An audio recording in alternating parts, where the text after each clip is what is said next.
de la legislatura. Entiendo que está en Quito, expresidenta.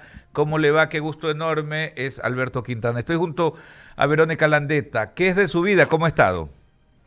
Muchísimas gracias, Alberto, Verónica, qué gusto saludarles en esta mañana. Aquí también Igual. en Quito, frío y lluvioso, así que creo que estamos con un clima similar en todo el país. Vamos en paralelo ahí con esas lloviznitas. Muchos ecuatorianos que la recuerdan se preguntan, bueno, ¿qué es de la vida de la expresidenta de la legislatura? En lo profesional, ¿dónde está?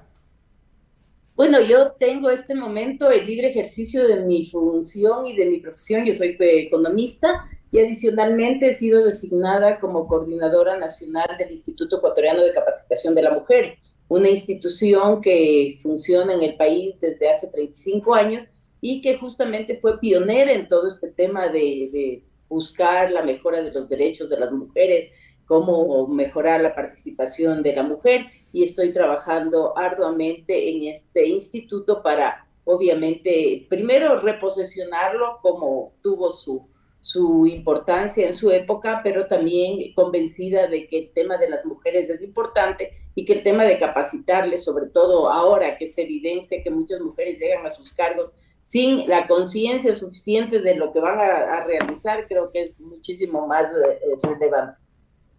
Claro, es necesario, ¿no? Aquello, ¿no? Que vaya emparejado, ¿no? Y vemos también, ¿no? Ya que usted lo mencionaba, vemos también que increíblemente se dan estos casos, por ejemplo, ¿no? En los gobiernos municipales, ya un poquito más, y es por obligación que tiene que haber esta equidad de género. El alcalde, ¿no? Llegó, entonces el Consejo Cantonal Municipal debe pues de escoger, elegir de entre las concejales a la vicealcaldesa. Pero hay casos terribles en los cuales prácticamente a la semana ya viene la marginación y no se logra ese trabajo de equipo, ¿no? Que podría resultar muy positivo por el hecho del aporte de las visiones en un cuerpo colegiado como son los consejos municipales, ¿no?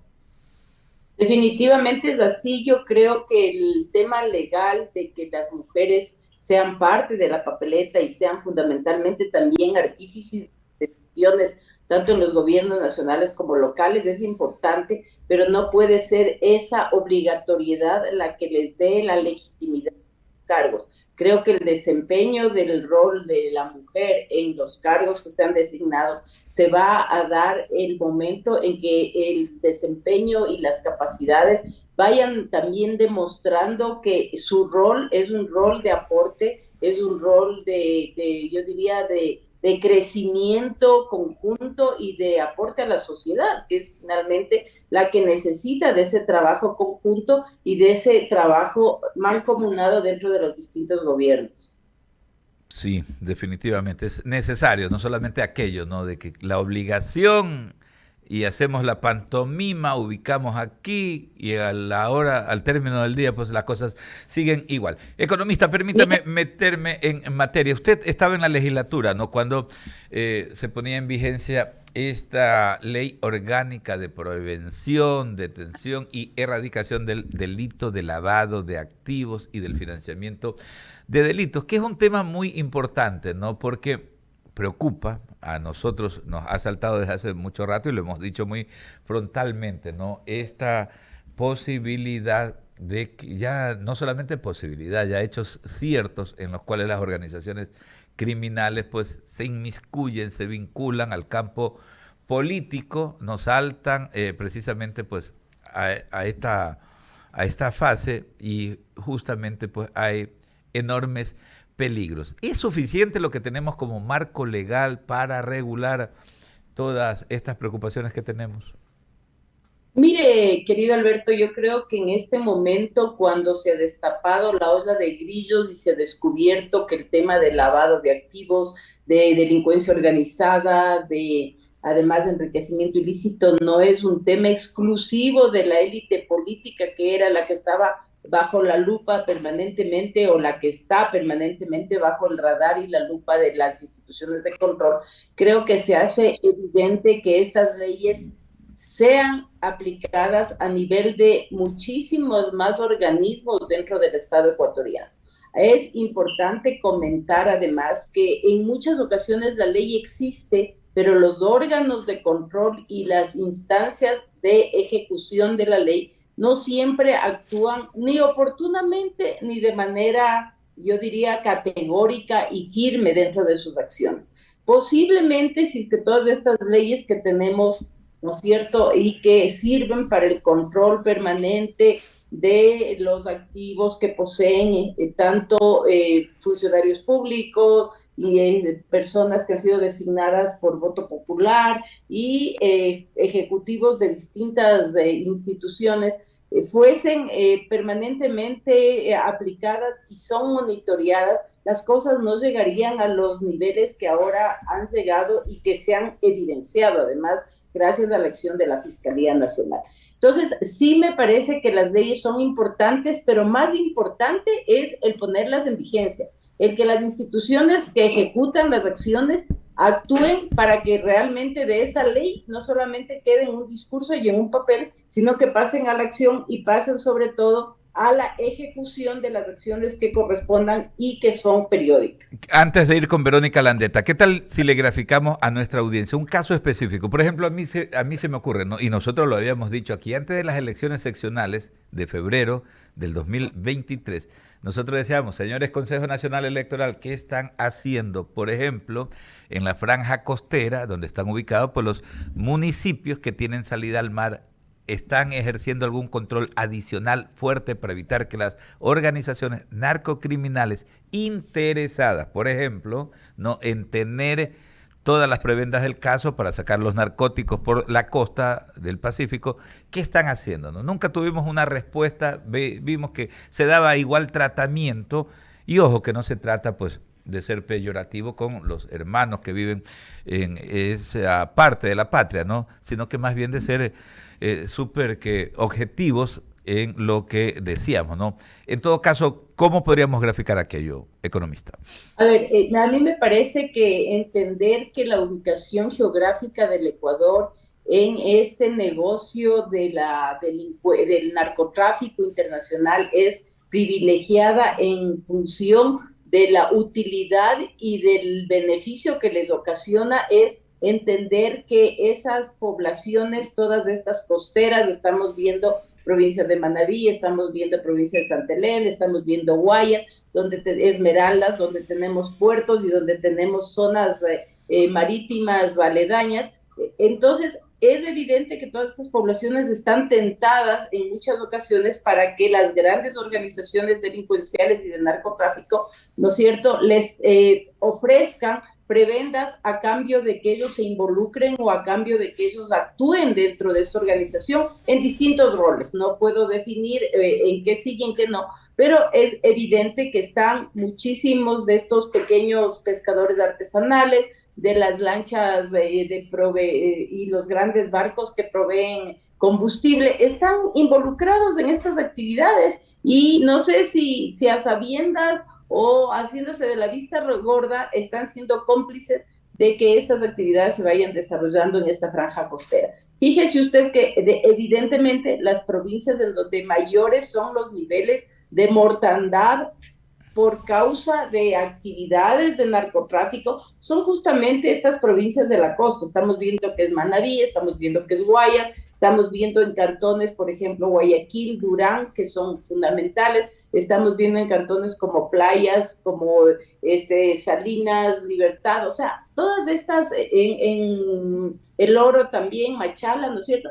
Todas estas provincias son provincias de costa que tienen obviamente su límite marítimo y donde es más fácil que las embarcaciones vengan, carguen sus sustancias prohibidas de comercialización y puedan llevar ya a alta mar para poner en lanchas de muchísimo mayor tamaño y tratar de concluir con sus rutas de narcotráfico. Entonces, yo diría, es una situación muy compleja para toda esta gente de estos sectores, claro, porque definitivamente deben estar acechados por los narcotraficantes que están permanentemente haciéndoles propuestas y buscando, ¿no es cierto?, los nexos para mantener sus organizaciones vigentes y activas. Le doy el paso a Verónica Landeta en este diálogo que mantenemos con la ex presidenta de la Asamblea Nacional Legislativa, Elizabeth de Cabezas. Vero. Buen día, doctora. Sí, atenta a lo que ha dicho. Y sí, mire, yo leyendo ahí un pueblito en Tenguel totalmente abandonado. La gente se mudó, obviamente se desplazó, es el término, por la violencia. Asesinado 8 personas por el tema del narcotráfico y bueno, pues toda su población se levantó y se fue para otro lado. Y así se desplaza a la gente que obviamente vivía de una actividad pesquera, pero que ahora pues pasan a deambular en muchas otras ciudades y ya usted sabe la complejidad que existe en nuestras principales ciudades. Mire, en febrero del 2023, instituciones de Europa, América Latina se unieron para combatir el lavado del dinero del narcotráfico. Se hicieron muchos acuerdos, nosotros también estamos en ese sector porque somos América Latina, pero definitivamente cortar el dinero del narcotráfico enmarca en esto que estoy leyendo. Dice, la eficacia de las políticas sobre narcotráfico no debe medirse únicamente por las incautaciones de drogas o el número de detenciones, sino que deben reforzarse las capacidades del Estado para cortar el flujo económico del narcotráfico con el refuerzo de las unidades financieras que persiguen el lavado de activos del crimen organizado. Y en ese sentido yo le pregunto, nosotros estamos como Estado, obviamente, pues habilitados para realizar esto que se enmarca en algo que lo leeríamos sencillo, pero que es bastante complejo. Tenemos esas instancias para poder definitivamente cortar el dinero del narcotráfico.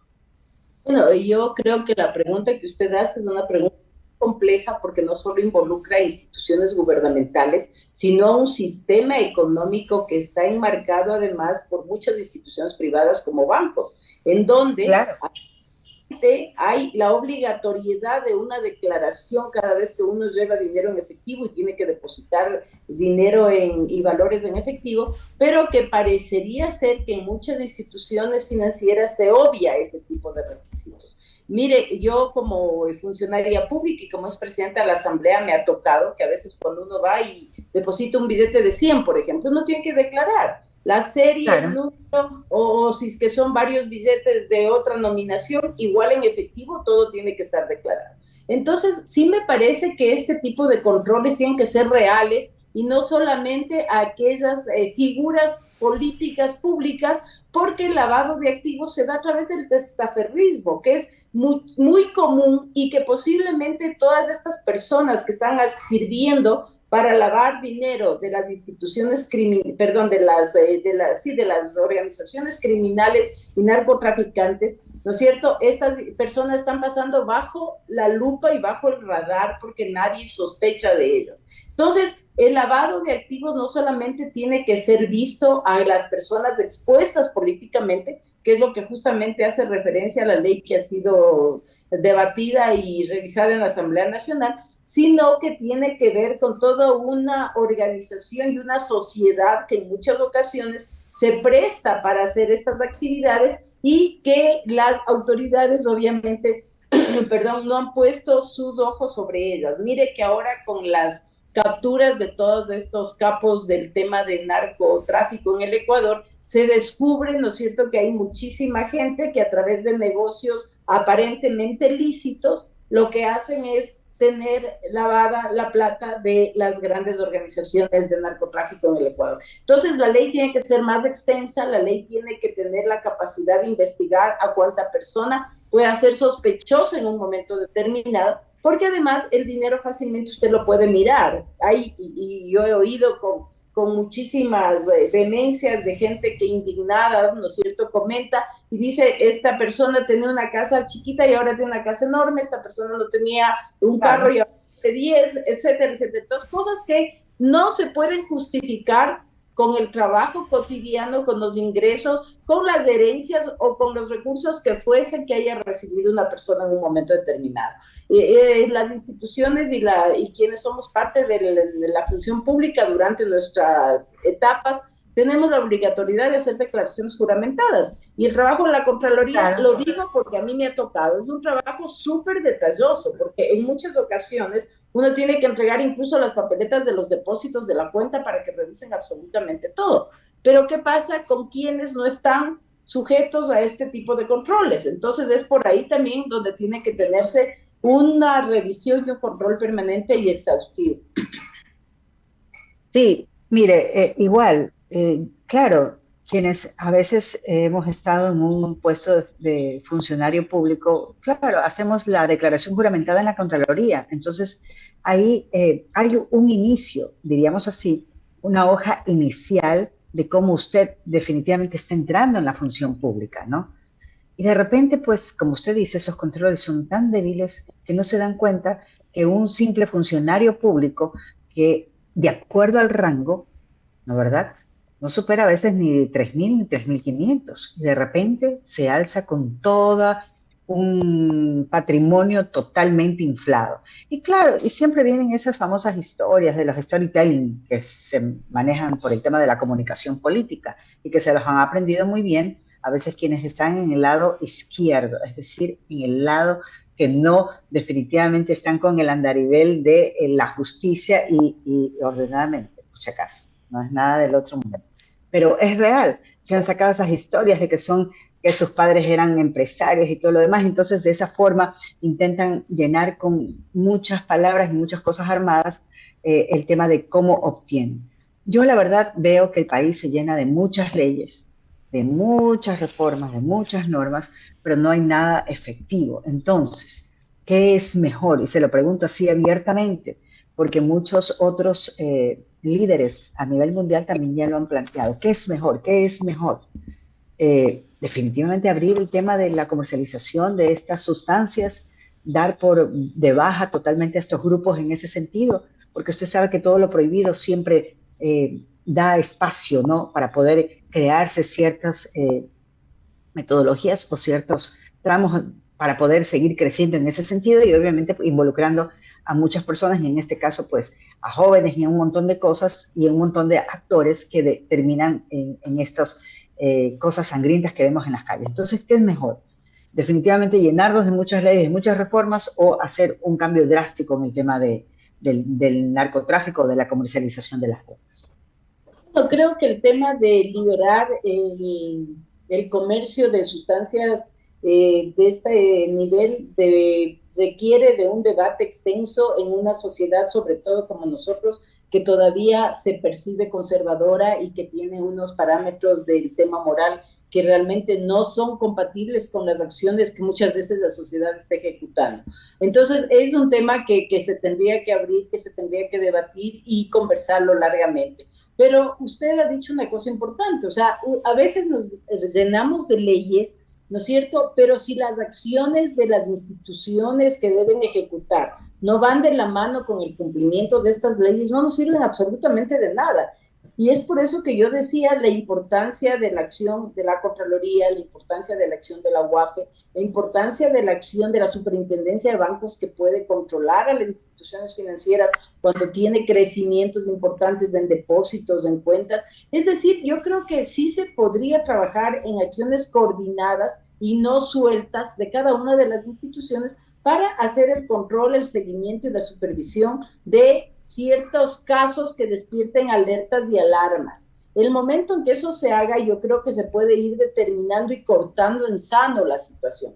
Pero si de repente vemos, ¿no es cierto?, ciudades que están creciendo en el tema de la construcción, por ejemplo, y a veces edificios gigantescos que están botados, que están abandonados, y no hay una supervisión sobre las fuentes de financiamiento de todas esas inversiones gigantescas, entonces también por ahí pueden haber focos de corrupción, de financiamientos ilegales para grandes obras también. O sea, no solamente estamos en el peseteo y en el centavo, sino tenemos que ir a las grandes cosas y a las grandes obras, por donde también podemos tener, además, que son más fáciles de lavar y más cómodas, porque no son valores mínimos, sino ya son inversiones grandes, importantes. Claro que sí.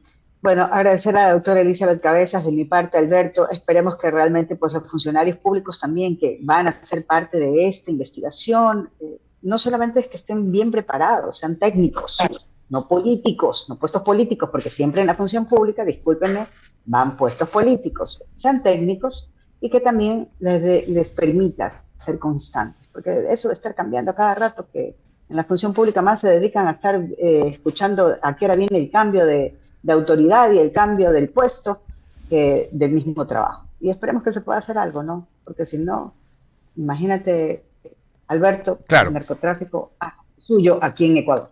Expresidenta, muchas gracias por atendernos. ¿Ah? Muchísimas gracias, Alberto y Verónica. Un placer siempre a las órdenes. Les mando un abrazo y espero que este fin de semana lo disfruten en familia. Otro de vuelta para usted Gracias. es la ex presidenta de la Asamblea Nacional Legislativa, la economista Elizabeth Cabeza. Son las 7:24 minutos.